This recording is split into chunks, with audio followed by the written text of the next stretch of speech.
Jadi sebenarnya clear banget ya. Ini adalah memang, ini adalah untuk menguji. Sekarang jangan terjebak dengan pikiran kolot, pikiran mungkin ahli yang belum belajar lagi, ya. Yang namanya sesuatu yang analog itu tidak bisa digitalkan. Kita kalau meriksa sidik jari sekarang Mbak, daktiloskopi atau biometrik, ini analog. Tapi apakah kalau kita meriksa rumus sidik jari, orang masih harus pakai loop kayak dulu dihitung satu-satu? Enggak. Masukin ke digital, selesai. Jadi hasil dari ELA ini untuk memberikan gambaran, ELA ini adalah? ELA ini adalah untuk mengetahui apakah suatu gambar, gambar apapun, mau itu dari analog, dari digital, itu menunjukkan kalau dia error nggak, atau dia ada kesalahan nggak. Atau ada manipulasi. Ya, ini ijazah saya sendiri daripada nanti orang lain protes. Ijazah saya kalau di ELA, hasilnya tetap ini tadinya ada foto, ada legalisasi. Kalau dilihat di sini, ini masih ada nampak beda, masih ada nampak sisa-sisanya ada fotonya, ya, kemudian ada legalisasinya, clear kan? Tapi ijazahnya yang disebut ijazahnya Joko Widodo, ya, itu kemudian kalau kita ELA, ya, rusak ini. Jadi bukti sudah pernah ada rekayasa di sini. Dan ini tadi saya tunjukkan semuanya dan saya terbuka aja selain soal ELA nih, error level. Definisi rekayasanya itu rekayasa ketika format ini dalam bentuk digital. Apapun, pokoknya dalam bentuk digital, mau dia di analognya sudah direkayasa atau digitalnya direkayasa, ELA ini canggih banget. Mungkin ahli yang tadi ditampilkan belum mengerti bahwa ELA yang ada sekarang itu sudah sedemikian canggih. Sudah level dan terbukti juga foto. Ini yang perbandingan wajah ya, kita bisa loncat wajah, ya. Loncat aja. Ini aja yang penting. Jadi ini memang saya memang tidak perlu menampilkan novum, tapi saya mengkritisi, men-challenge apa yang kemarin dibuat oleh Puslapor. Yang katanya ada 3 pembanding ijazah yang identik. Ya.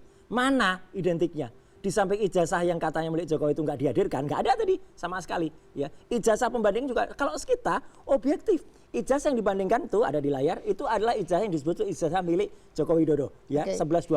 Berikutnya saya tampilkan, ini ijazah berikutnya nomor 1115, ini miliknya Frono Jiwo, ya. Ini dapat dari orangnya karena orangnya posting langsung nih Frono Jiwo itu 1115. Ini milik Hari Mulyono 1116. Kemudian ada juga ijazah Sri Murtiningsih 1117. Intinya gini, Mbak. Ketiga ijazah 1115 Frono Jiwo, 1116 almarhum Hari Mulyono, 1117 Sri Murtiningsih. Ini semuanya, nah ini ada di sini clear banget. 1117, 1115 itu identik karena A-nya dengan huruf dengan logonya itu benar-benar posisinya sama. Scarf dia. Huruf S-nya pun pada. Tapi ijazahnya yang tengah, Joko Widodo 1120, huruf A-nya maaf kalau istilah saya mecotot. Ya, jadi dia keluar. Dan ada 6 bagian yang lain yang itu tidak identik. Jadi ini kemudian, tadi saya benar-benar. Ini semua di tahun yang sama? Tahun yang sama, keluar sama, tanggalnya sama semua. Ini angkatannya Jokowi. Dan mereka itu dengan sukarela menunjukkan ijazahnya waktu itu. Ya udah, kita analis satu-satu. Dan yang paling menarik adalah ketika skripsi. Kenapa skripsi? Karena tidak ada ijazah yang benar tanpa skripsi yang benar. Dan skripsinya saya tadi sampaikan ke depan para penyidik juga ngerti bahwa yang namanya skripsi itu ini adalah ketika kita potret dengan kamera resolusi tinggi. Saya nggak hanya sekedar pakai handphone. Kalau pakai handphone kan ecek-ecek. Saya pakai kamera resolusi tinggi yang biasa dipakai untuk ident. Kelihatan kertasnya kertas beda, kelihatan nah ini terus nanti kelihatan yang satu kertas baru sama sekali, yang ada fontnya sangat cantik. Kelihatan yang satu kertasnya kertas lama, yang ini hurufnya ketikan. Dan di situ ada yang satu yang sangat fatal.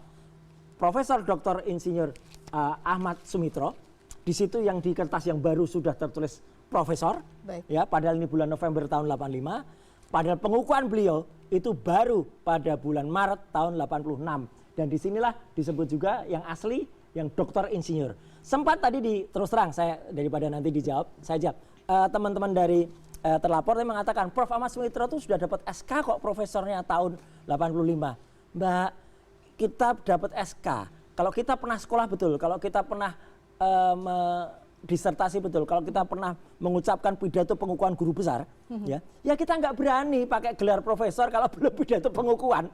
Itu kualat kita, gitu loh. Semua ini sebelumnya sudah sempat disampaikan bukti-buktinya, atau memang hanya di media massa. Karena tadi dari kuasa hukum mengatakan baru, kan? Ini tidak ada sesuatu yang baru. Tapi ini adalah bukti yang baru untuk men-challenge apa yang disampaikan oleh Dirtipidum yang tadi juga tidak ada bukti. Yang intinya gini, Mbak, saya Dr. Resmond itu adalah materinya tertulis komprehensif, tidak, dan bahkan tidak sekedar hanya omon-omon.